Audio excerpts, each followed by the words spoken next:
On the evening of February 25, 2006, 29-year-old Toby Bogue was enjoying one of the biggest celebrations in New Orleans, Mardi Gras.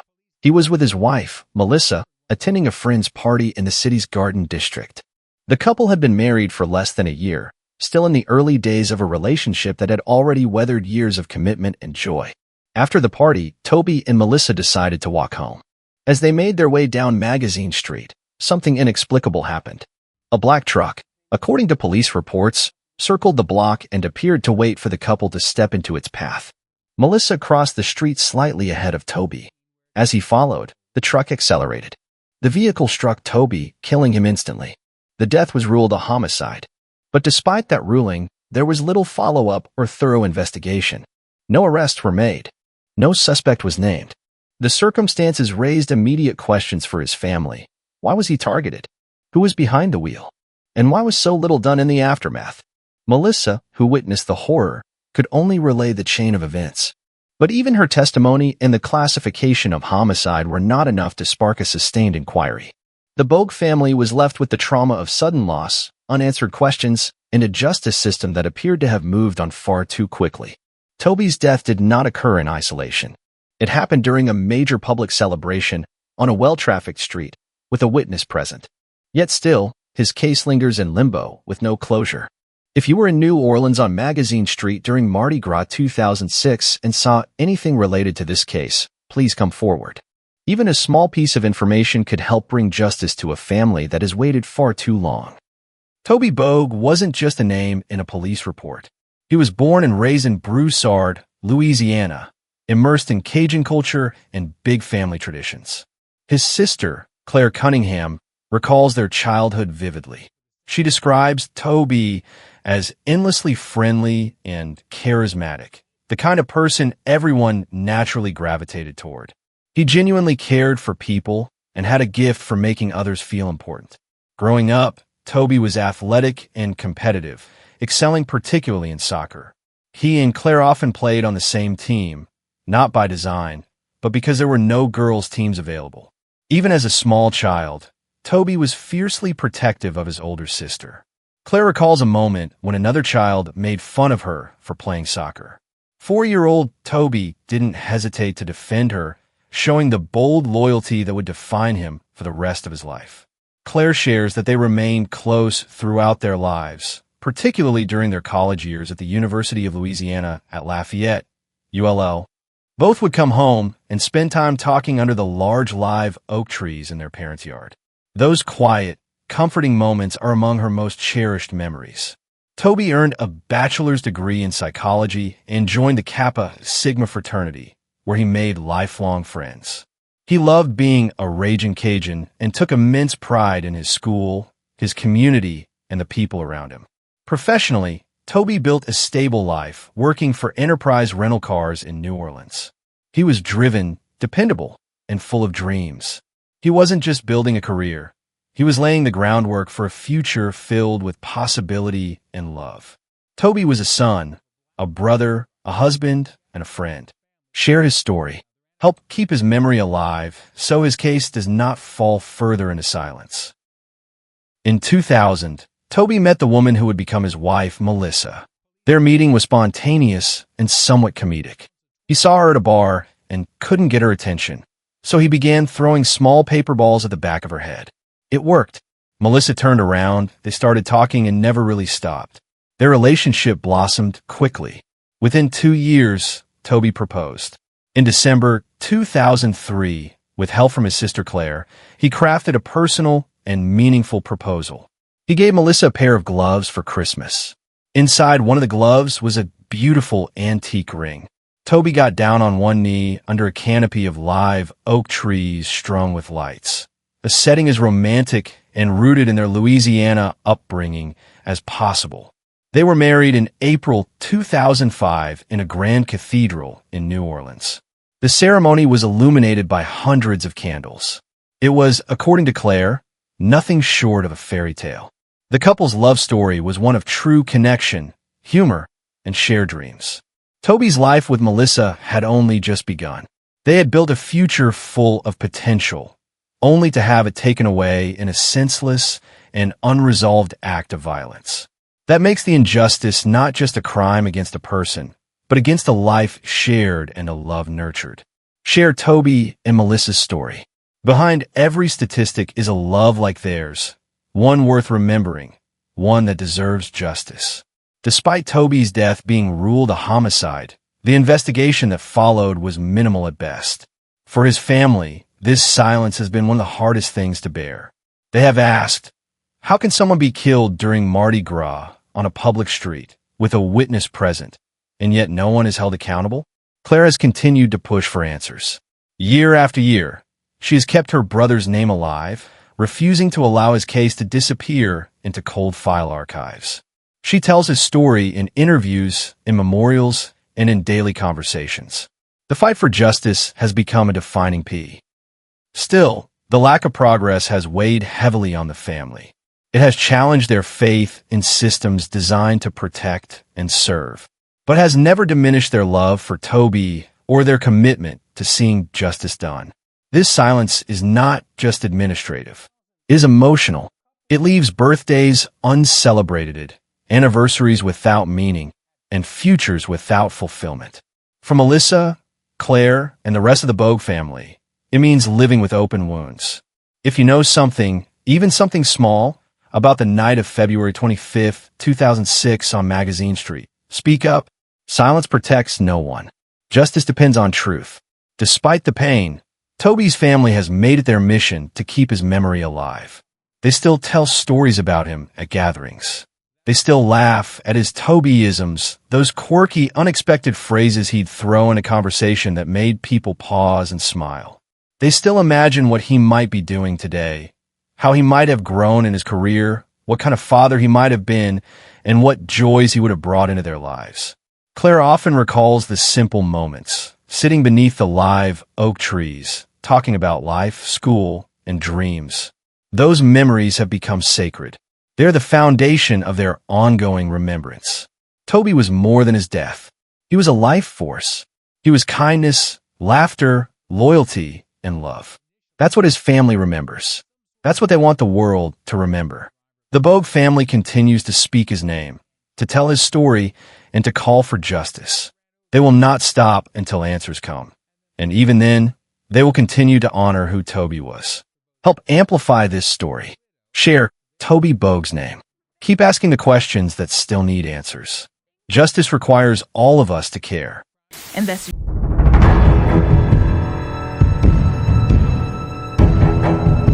Elizabeth Williams was born in 1934 in Vicksburg, Mississippi. Her life was marked by hardship from an early age. She lost her father to a workplace incident, a tragedy that left her mother to raise the family alone. As the eldest child, Elizabeth took on the responsibility of caring for her younger siblings while she was still just a child herself. There was no time for play, no space for innocence. Life demanded strength, and Elizabeth gave it. She carried the weight of her family on her shoulders, a burden that shaped the rest of her life. Her great-grandson, Kyle Hall, would later say that Elizabeth hated holidays. He believes this was because her mother died on Christmas Eve, a day that for most brings joy, but for Elizabeth, it became a painful reminder of loss. Despite a life filled with personal tragedy, Elizabeth found ways to embrace joy in her later years. As a grandmother and great-grandmother, she dedicated her time to simple, loving routines. She cooked. She sewed. She gardened. These weren't just chores, they were acts of care, the rhythm of a life rebuilt from hardship. She and Kyle shared a bond that went far beyond typical family ties. Their connection was more like mother and son. They spent time writing poetry, cooking together, and talking about life. Kyle remembers her salmon croquettes as his favorite meal. It was a dish that brought comfort, warmth, and memory. Elizabeth's later years were quiet, filled with routine and small joys. But in January 2006, her life came to a violent end. On January 15, 2006, Elizabeth Williams was found dead in her home in Warren County, Mississippi. She had been murdered. The cause of death was blunt force trauma to the head. Her niece found her body after several phone calls went unanswered. Concerned by the silence, she went to Elizabeth's house and discovered the horrific scene. The police immediately opened a homicide investigation. In the hours that followed, they uncovered a disturbing clue. Elizabeth's car was missing. The vehicle, a 1997 Chevy Malibu, was located shortly afterward. It had been abandoned at a nearby motel, less than a mile and a half from her home. This development added to the mystery. Why would her car be found so close, but not at the house? Was someone trying to flee? Was it a staged misdirection? Initially, law enforcement suspected robbery, but no suspects were ever named, and no arrests were made. The case remained open. The answers never came. Elizabeth's home, once filled with the smell of home-cooked meals and the sound of laughter, was now remembered for violence. Years later, the crime scene is quiet, but the questions remain. 2 days before she died, Elizabeth called Kyle. She asked if he could come by and help clean the garden. Kyle was busy. He couldn't make it. He told her he'd come another day. That moment would be their last conversation. Kyle has never forgotten that call. The regret has lingered ever since. A missed visit. A final chance lost. Elizabeth had always been more than just a great-grandmother to him. She had helped raise him. They shared everything, from meals to memories to writing. Their relationship was built on trust, routine, and deep love. Her death shattered that. The person who had comforted Kyle through so many of life's storms was gone, and he hadn't been there to answer her last request. In the years since, Kyle has found solace in his own children. They help him cope with the absence. They give him strength on the days when the loss feels unbearable. But the grief still lingers. The pain hasn't disappeared. Elizabeth wasn't just a victim. She was someone's home, someone's anchor, someone's light, and her voice was taken far too soon. It's been nearly 2 decades since Elizabeth Williams was murdered, and the case remains unsolved. At the time, police believed robbery might have been the motive, but no one was ever charged. No one was brought in. There were no signs of forced entry reported. Her car was found abandoned nearby. No witnesses ever came forward with reliable leads. For the family, these gaps in the investigation have only deepened the mystery. Why would anyone hurt her? She was 71 years old. She spent her days gardening and cooking. She had no enemies. No known conflicts. Was it a crime of opportunity? Someone who knew her routine? Or was it something else entirely? With no arrest, no trial, and no answers, the family has been left to speculate. Some believe more could have been done. Others simply feel forgotten. The silence has been as painful as the loss itself. For families with unresolved tragedies, there is no closure, no peace. Only the heavy question of, why, repeated year after year. The murder of Elizabeth Williams hasn't just gone cold. It has been buried under time, doubt, and silence. But justice doesn't expire. The truth doesn't fade. Elizabeth's death didn't just take her life. It fractured the family she had spent her whole life trying to hold together. Kyle Hall says the trauma created distance and silence between relatives. Without justice, without understanding, grief turns inward, and families begin to drift. The woman who once cooked meals for generations, who offered wisdom, who brought people together, was gone. And in her place, there was only absence. Kyle continues to carry her memory forward. He teaches his children about her. He honors her through the stories they share. But the gap she left behind has never closed. For many families, a loved one's murder ends with resolution. A suspect. A sentence. A name. But for Elizabeth's family, all that remains are memories, questions, and silence. Time may have passed, but the wound is still fresh. Elizabeth Williams was a woman who overcame adversity, who built a life out of very little, who gave love freely and asked for very little in return. She deserved a peaceful ending. She deserved justice. And it's not too late. If you knew Elizabeth Williams or lived in Warren County around January 2006, if you stayed at any motels nearby, if you saw her 1997 Chevy Malibu after it was taken, if you remember anything, no matter how small, you could hold the key to breaking this case open. Help Kyle. Help Elizabeth's family. Bring answers to a woman who gave so much and received so little. Contact the Warren County Sheriff's Office, or leave an anonymous tip with Crime Stoppers. Justice delayed should not be justice denied. Elizabeth Williams deserves the truth.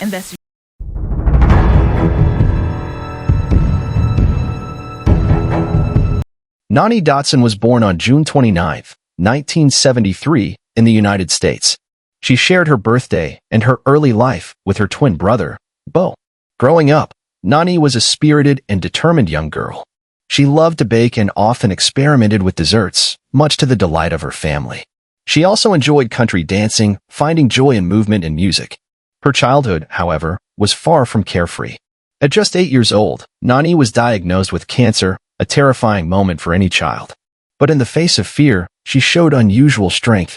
When her mother, Candace, expressed concern about the necessary surgery, Nonnie responded with maturity beyond her years. "If it's that important to you, I'll go through with the surgery." That simple sentence captured who Nonnie was: a fighter, a survivor, and someone who thought of others even in her own moments of crisis. Nonnie recovered and returned to life with quiet strength. At the age of 15, she began working. One of her most formative jobs was at a nursing home, an experience that would shape her path forever. She found meaning in caring for others, and the spark of purpose she discovered there would lead her toward a future in nursing. She wasn't a top student in high school, but when she got to college, something changed. Her mother would later say that Nonnie turned the corner. She became focused, driven, and confident. She paid her way through nursing school, worked hard, and graduated as a licensed nurse. Her story, up to that point, was one of resilience and quiet strength, a young woman who had already overcome more than most.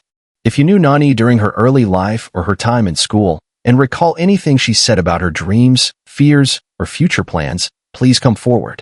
Even small memories might hold pieces of the truth. After completing her nursing degree, Nonnie Dotson began working at the University of Colorado Hospital. There, she found her calling in the transplant unit, a field that demanded both precision and compassion. She developed a reputation as a caring and competent nurse, someone who went the extra mile for her patients. Her experiences deepened her belief in the power of medical science and the gift of life. She became a passionate advocate for organ donation, often encouraging others to sign up as donors. Her drive to serve extended beyond the hospital. Inspired by her parents, Nonnie enlisted in the United States Air Force. Her nursing credentials allowed her to enter as an officer, and she was assigned to Lackland Air Force Base in Behar County, Texas. Military life suited her discipline and compassion. She took pride in her role, and the Air Force provided her with the means to address her student debt. Her commitment to duty and care for others remained at the center of everything she did. At this time, Nonnie was also a mother.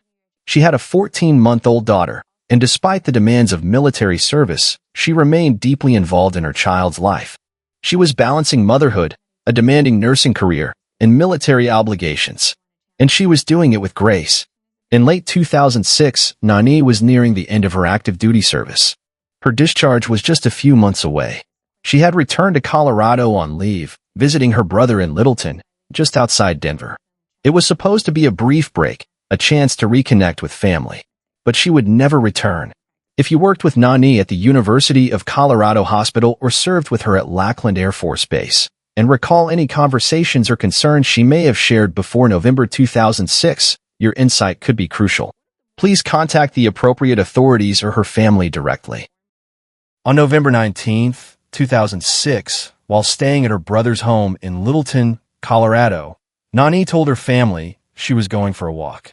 She said she was headed to a nearby shopping center. It was a simple outing, one she had made before, but this time, she didn't return. When the evening passed with no word from her, her family began to worry. By the next day, still unable to reach her, they filed a missing persons report.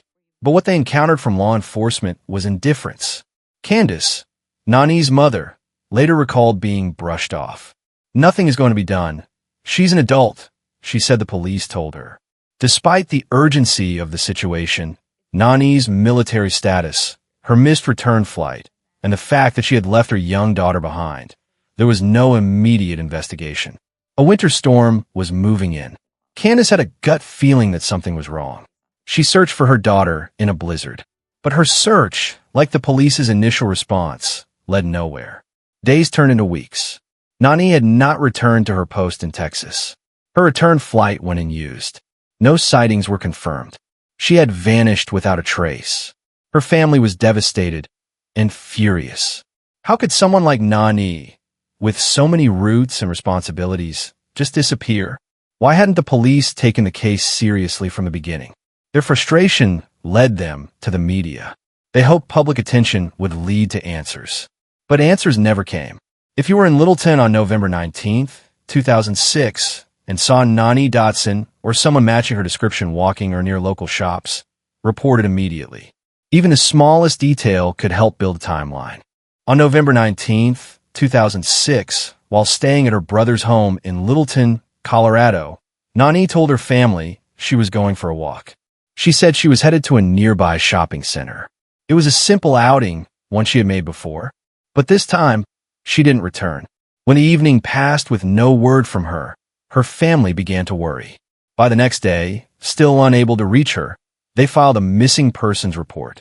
But what they encountered from law enforcement was indifference. Candace, Nonnie's mother, later recalled being brushed off. "Nothing is going to be done. She's an adult," she said the police told her.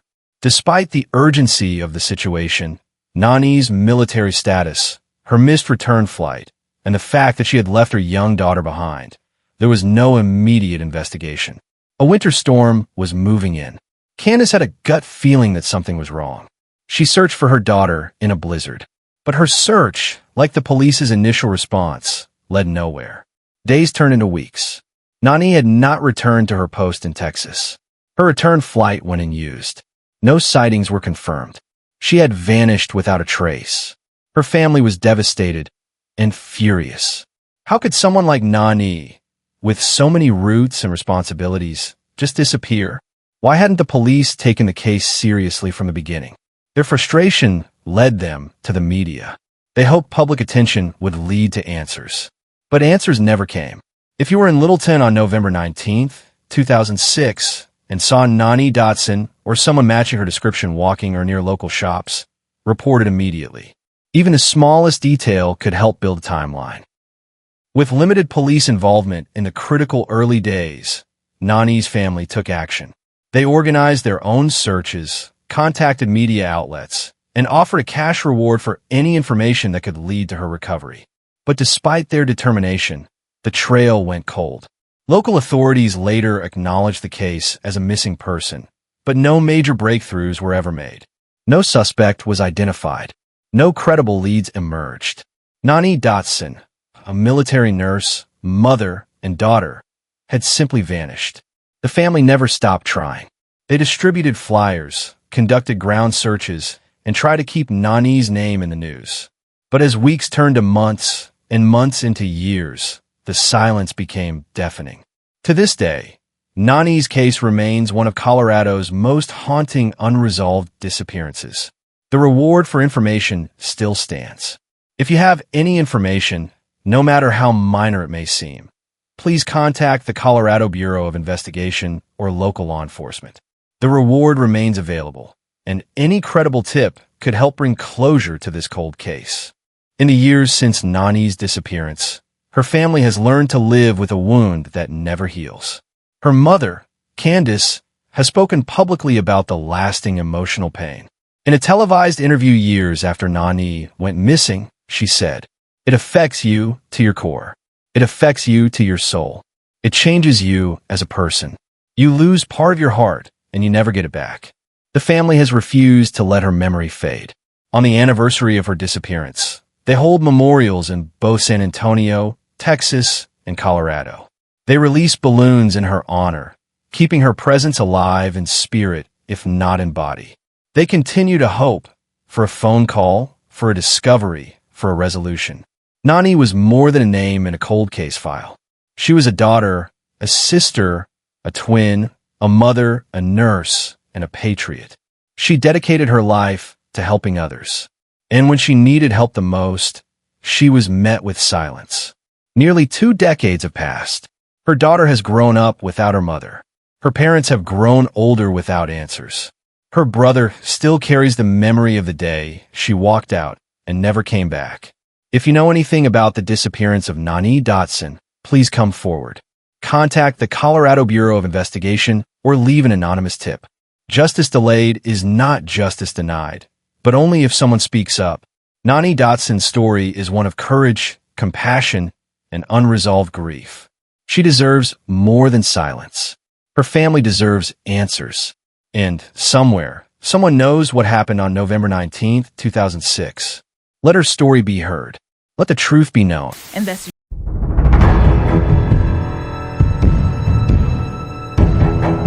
Michael Baker was born and raised in Hollywood, Florida, the youngest son in a blended family of 9 siblings. Being the baby of the family, he was cherished by everyone around him. From a young age, Michael showed an extraordinary sense of compassion. His mother, Tiffany Baker, recalls the day he came home without shoes on his feet. When asked what had happened to them, Michael said he had given them to a friend who needed work shoes for the day. He was the kind of person who lived to give. His generosity extended beyond his friends. He regularly helped an elderly neighbor with groceries and taxes. One night, when Tiffany asked why he was out so late, he explained he had been reading the Bible to a friend's daughter to help her fall asleep. That was Michael, always thinking of others. At around 14, Michael joined the church and embraced his faith fully. His actions and values were deeply rooted in that spiritual foundation. He was also known for his creativity, often praised for his artistic talents by his teachers. As he grew older, he discovered a passion for cooking. He dreamed of becoming a chef and often cooked breakfast, especially pancakes, for his girlfriend. Michael loved to laugh, and he adored Jim Carrey. One of his favorite movies was The Mask, which he could quote from memory. His humor, warmth, and selflessness made him unforgettable. If you knew Michael personally or were touched by his kindness, consider sharing your memories with his family. Keeping his story alive helps ensure his light continues to shine. On the evening of July 20th, 2013, Michael Baker was attending the viewing of a friend who had recently passed. After the service, he spent time with other friends at a home in Hollywood, Florida. But what began as a quiet night ended in tragedy. That night, a shooting broke out. According to what Michael's mother has learned, the incident is believed to have been gang-related. Michael's friend was allegedly the intended target. Michael, tragically, was caught in the crossfire, an innocent victim in the wrong place at the wrong time. The next morning, a woman saw Michael lying on the sidewalk. She assumed he had simply passed out. But when authorities arrived, they confirmed the worst. Michael had been shot in the chest and died on the scene. Tiffany Baker was in Georgia visiting family when she got the call. She described the moment as surreal, everything moving in slow motion. She immediately left and drove back to Florida, her mind racing and her heart broken. What happened that night remains unclear. While there are strong beliefs that the shooting was related to gang activity, no suspects have ever been formally charged. Michael's death was ruled a homicide, but answers remain elusive. If you were in the area that night, or if you know someone who was, speak up. Any detail, no matter how small, might help uncover the truth. In the weeks following Michael's murder, hope began to build. A press conference was held in December 2013, bringing some attention to the case. But that hope soon faded. Tiffany Baker says that the detective handling the case stopped contacting the family. The initial list of suspects quickly diminished, and the trail went cold. Since then, there have been no arrests, no new leads, and no communication from authorities. This absence of progress has left Michael's family devastated. Despite the public nature of the crime and the presence of multiple people at the scene, no one has been held accountable. For Tiffany and her family, the silence from law enforcement has been deafening. Michael's case is a stark reminder of how quickly momentum in an investigation can disappear. Without pressure, community support, or media attention, even the most tragic cases can fade from the spotlight. But his family has not forgotten. They continue to search for justice and answers that remain painfully out of reach.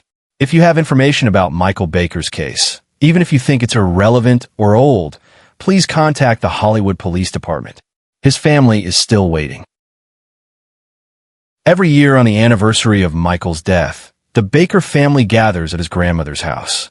Together, they release balloons into the sky, share stories, and eat an ice cream cake in his honor. It's a day of remembrance and celebration for the life that was taken too soon. Michael was cremated, and his ashes were buried in his grandmother's backyard. An aloe bush grows over the spot, a living symbol of his presence and the life he once led. It offers a quiet, spiritual connection to his son, brother, and friend who is still deeply missed. Tiffany turns to her faith to endure the pain. I put everything in God's hands, she says. She finds comfort in revisiting Michael's Facebook memories, the photos, messages, and moments frozen in time. Though the case is unsolved, Michael's impact lives on. Through his acts of kindness, his devotion to family, and his unwavering generosity, he left a legacy far greater than his years. Let Michael's life inspire you to give, to care, and to speak up. If you hold any information, don't stay silent. Help bring peace to a family who still waits for justice. More than a decade has passed since Michael Baker was shot and killed in Hollywood, Florida. The crime remains unsolved. The investigation is silent. The questions are still unanswered. But his family has not forgotten. They continue to gather, to pray, and to hope. They remember the boy who gave away his shoes so someone else could work. They remember the young man who read scripture to children and cooked pancakes for the people he loved. Michael Baker was more than a victim. He was a giver, a believer, a dreamer. He had plans, potential, and purpose. If you know anything about the events of July 20th, 2013, or about the people involved, now is the time to come forward. Reach out to the Hollywood Police Department. Help this family find peace. Let truth and justice speak where silence has reigned for too long. And that's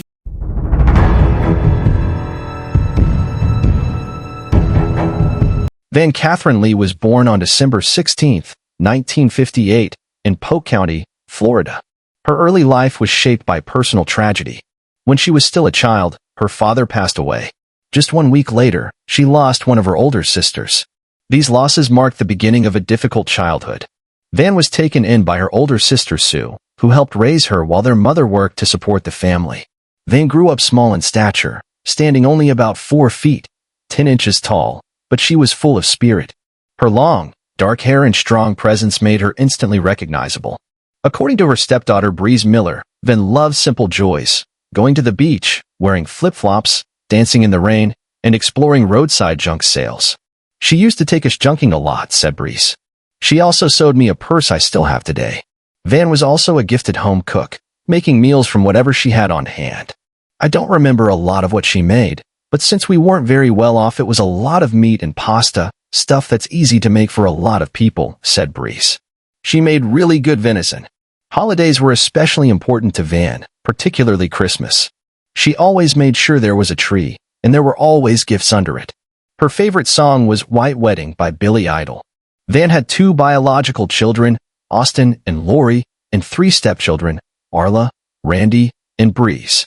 Despite challenges, including drug use, she tried to serve as a role model to all of them. She really wanted to be a nurse, said Breeze. That's what everyone said she was focusing on when all this happened. If you remember Vann from her childhood or youth in Polk County, especially during her time raising her family, please consider sharing your memories. Her family is still collecting them to keep her spirit alive. As an adult, Vann settled in Christmas, Florida. She remained close to her children and stepchildren, trying to be both a guiding force and a source of warmth. Breeze described their relationship as somewhere between parent and friend. My relationship with her was more parent-child, she said. There were a couple times during my teenage years that we did stupid stuff together, but it was just different.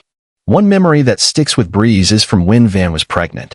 Riding down Maytown Road when she was pregnant, people used to say riding down bumpy roads would help with labor, Breeze recalled. We started at one end of the road, and by the time we were at the other end, we were on the way to the hospital because her water broke. Vann had aspirations beyond her role at home. She dreamed of becoming a nurse and seemed to be working toward that goal. She worked at a local adult entertainment club called the House of Babes. According to Breeze, Vann was trying to get her life back on track. Even during hard times, Vann found ways to keep traditions alive.